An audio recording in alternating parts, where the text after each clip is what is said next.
Alhamdulillah, salatu wassalamu ala rasulillah Sayyidina Maulana Muhammad bin Abdullah wa ala alihi wa sahbihi wa man tabi'a sunnah Dr. Huda. Hadirin rahmakumullah. Al-Imam Al-Habib Abdullah bin Al-Haddad, beliau melanjutkan wasiatnya setelah kemarin kita diperintah untuk bertawakal kepada Allah,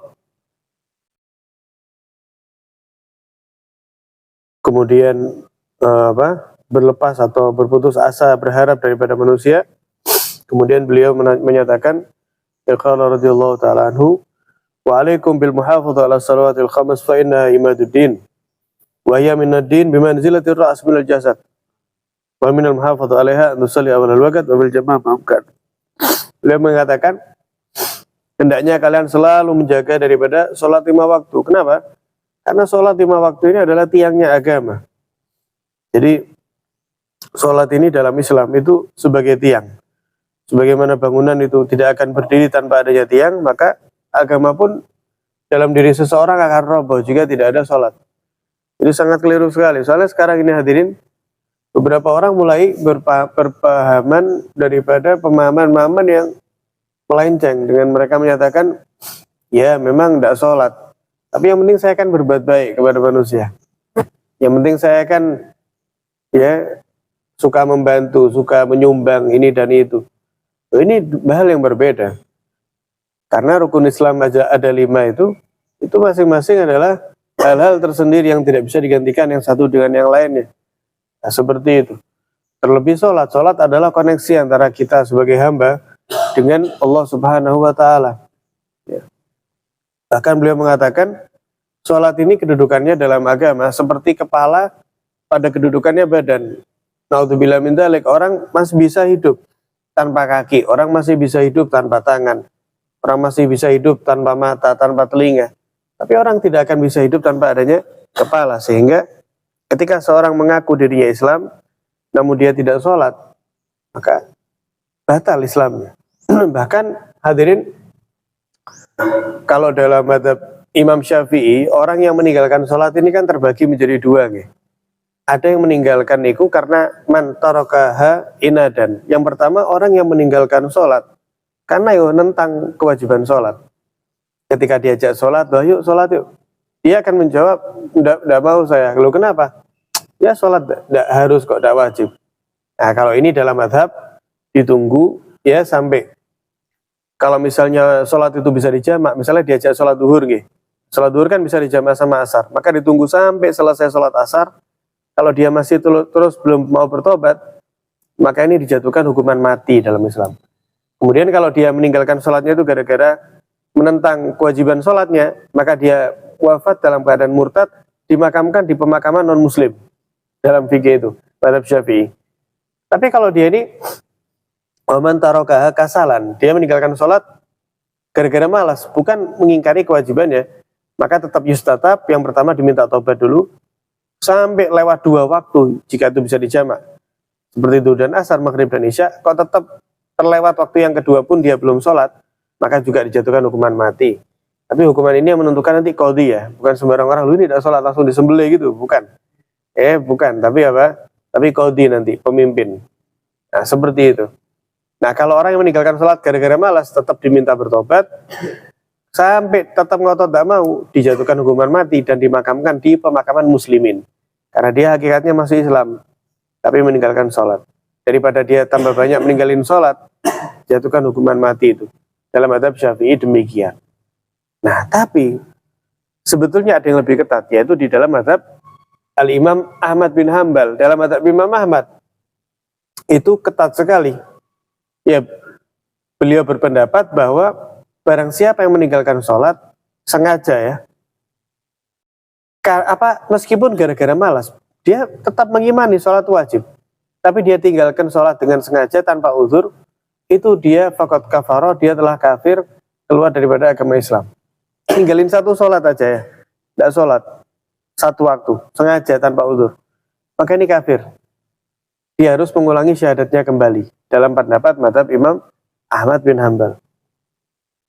Jadi memang sholat ini sebegitu pentingnya di dalam agama Islam. Senakal-nakalnya orang, ya semaksiat-maksiatnya orang, jika dia masih sholat, ini masih ada harapan bagi dirinya.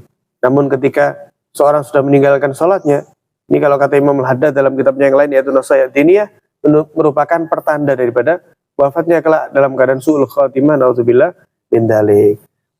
Jadi kita diajak oleh beliau ya sebagaimana perintah Allah perintah Nabi untuk menegakkan menjaga daripada sholat.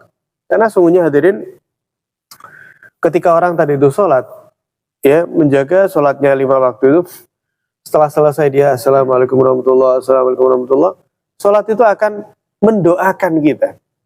Seraya mengatakan hafidzakallah kama hafidtani.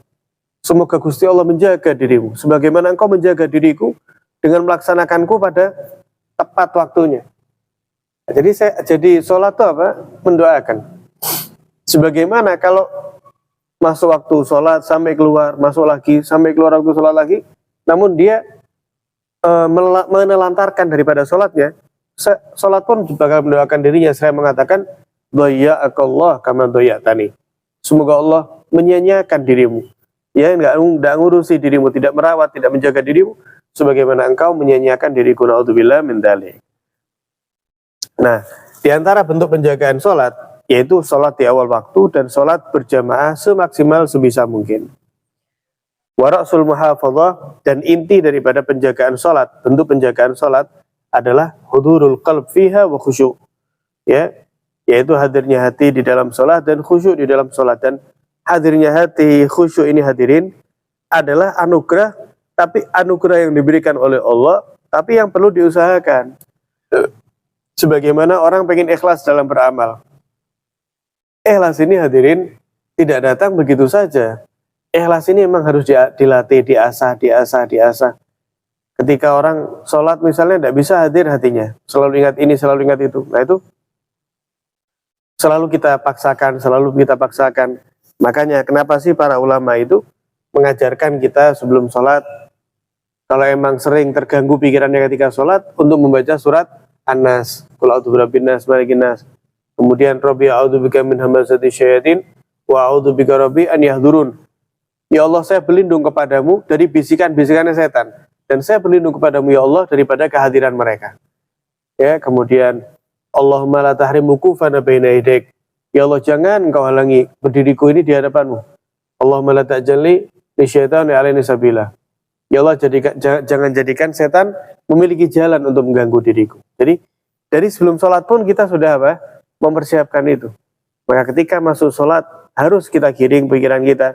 Ini bagaimana kita fokus. Makanya kenapa sih kalau sholat itu kita disunahkan bukan menghadap mana-mana, melainkan menghadap tempat sujud. Karena itu lebih mempermudah kita untuk khusyuk dalam sholat kita. Sehingga kata beliau waqabiyun bil musalli, jelas sekali ya bagi orang yang sholat, an yakuna jasadu baina yaday rabbi wa qalbu mutaraddid fi audiyati dunia. Kata beliau jelas sekali ketika orang fisiknya badannya menghadap kiblat, badannya secara zahir melakukan ibadah sholat, tapi hatinya mondar-mandir mikiri dunia, mikiri ini, mikiri itu. Nah, tapi bagaimana jika itu terlintas di dalam hati kita? Ya kita semaksimal mungkin ya untuk menepis daripada hal tersebut. Ya Allah, malu rek, mosok. Ya maksudnya ini kita bicara sama diri kita sendiri ya. Aduh, malu loh. Masa di hadapan Gusti Allah kok hati masuk kok bahas ini. Ya itu ngomong kepada diri sendiri dalam hati ya, seperti itu. Malu-maluin gitu. Jadi, dan itu hadirin sekali lagi ya harus diupayakan. Ada salah seorang santrinya Habib Umar itu kala itu beliau santri daripada Eropa ya, orang bule. Beliau bilang jujur kepada Habib Umar, ya Habib, saya ini kenapa ya setiap mau berusaha khusyuk hudur di dalam sholat, mesti langsung terpampang di pikiran saya itu perbuatan saya maksiat di zaman dahulu sebelum masuk Islam. Itu cerita. Jadi setan tuh seperti itu. Misal ada orang berusaha sholat khusyuk ya, alah kamu lu dulu pecandu khamr, alah kamu lu dulu ini dan itu. Nah ini dia curhat kepada Habib Umar mengatakan demikian. Gimana ini Habib, saya ini setiap mau khusyuk mesti muncul seperti terekam dalam pikiran. Dan itu subhanallah munculnya itu paling dahsyat. paling jelas, paling lengkap itu ketika sholat. Maka kata Ibar, tidak apa-apa, teruskan sholat dengan berusaha khusyuknya. Nanti itu bayangan itu lama-lama akan menipis sampai pada akhirnya hilang. Jadi emang itu harus apa? Bil mujahadah, dengan diupayakan. Tidak bisa orang tahu-tahu ya Allah beri saya kekhusyuan terus langsung khusyuk gitu, tidak bisa. Ya khusyuk itu anugerah hadirin. Khusyuk hadirnya hati itu pemberian Allah Ta'ala. Kalau boleh kita bilang ya, seperti wifi itu loh. Wifi itu ada yang lemot, ada yang biasa, ada yang kencang. Nah itu mana yang mengatur? Yang mengatur pusat tadi itu. Ketika pusat bisa memberikan kencang tadi itu kepada kita nyambung, langsung nyambung. Ketika Gusti Allah merestui kekhusyuan antara kita dengannya, maka Allah Ta'ala akan memberikan daripada kekhusyuan dan kehuduran itu. Kemudian beliau mengatakan, wa iyyakum an tastakilul qasr wal jam'a fi mahallih. Jangan sampai kalian itu meremehkan daripada pembolehannya mengkosor sholat, menjamak sholat fi mahallihi, di tempat-tempatnya. Dalam artian ketika kamu sudah termasuk kelompok orang yang musafir dan kamu diberi keringanan oleh Allah, maka ambillah keringanan itu. Jangan sampai kamu meremehkan keringanan. Halah mosok sholat kok didiskon misalnya. Sholat 4 rakaat kok dikurang-kurangi. Wis saya mau tetap 4. Saya tidak mau 2. Saya tidak mau kosor. Kemudian waktu jamak, bisa jamak dia bisa menggabung sholat. Alah, sholat kok digabung-gabung. Saya nanti meskipun saya musafir, saya nanti sholatnya pada waktunya aja masing-masing. Kata beliau, jangan kayak gitu. Jangan. Kenapa? Fa innallaha yuhibbu an tutara khasahu. Karena Gusti Allah itu suka sekali ketika keringanannya itu diterima oleh kita. Gusti Allah memberikan, kamu ini musafir, wahai hambaku, kamu ini capek, kamu letih, ini loh tak kasih keringanan. Oh iya ya Allah, diambil keringanan, itu Allah Ta'ala senang tambahan. Kama yuhibbu an tutara azaimah. Sebagaimana Gusti Allah suka ketika amalan-amalnya yang cukup berat, ya, amalan-amalan yang diperintahkan cukup berat diambil dengan senang hati oleh hambanya, Gusti Allah suka. Maka ketika diberi keringanan pun Allah Ta'ala pun suka ketika itu apa? Ketika itu diambil. Bahkan makanya dalam fikih itu hadirin, kan sebetulnya qasar jama ini kan boleh ya, tapi dia menjadi sunnah dan dianjurkan itu bagi orang yang dalam hatinya ada keengganan untuk jama atau qasar. Jadi semakin orang itu kok semakin enggan, masuk kok 2 rakaat rek, 4 rakaat tuh lu. Ini malah orang disunahkan untuk qasar. Ketika orang enggan untuk jamak, alah masuk di jamak, masuk digabung-gabung.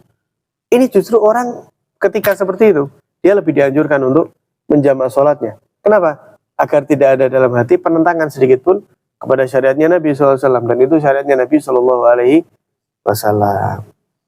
Insya Allah ziarah berarti yang pagi ini ya, kurang sekali lagi. Ya, insya Allah semoga diberi sehat panjang umur, amin ya rabbal alamin.